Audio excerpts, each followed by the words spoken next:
Alors, je m'appelle Anna Lebec, j'ai 32 ans, je suis française, je viens de Paris.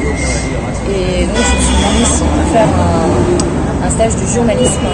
Alors, en fait, comme c'est un stage de journalisme, la plupart du temps, je fais des recherches d'abord sur mes sujets d'articles. Donc, je vais aller sur Internet, je vais essayer de trouver des informations, de trouver les bonnes personnes pour rédiger mes articles.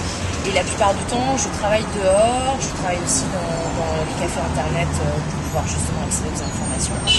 Et de temps en temps, je vais à la rédaction pour finaliser mes articles et donc les rédiger.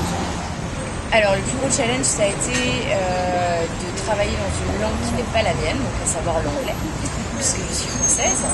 Et donc de rédiger tous mes articles en anglais. J'avais déjà une petite expérience de la rédaction d'articles sur mon blog, sur Internet. Et donc j'ai dû vraiment travailler très dur pour rédiger mes articles en anglais. Dans l'ensemble, ça s'est plutôt bien passé, parce que le premier article, j'ai eu une pleine page en fait au Post. Et ça a été vraiment une belle victoire pour moi, parce que c'est vrai que dans le monde du journalisme, on n'a pas forcément une pleine page la première fois qu'on écrit dans un journal. Donc, voilà.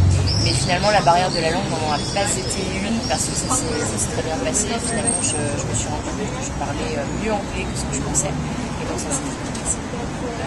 J'ai donc un encart qui fait la une ici. Mon premier article, ça a été sur le street art à Yuri, sachant qu'en fait, quand je suis en France, je travaille beaucoup sur le street art.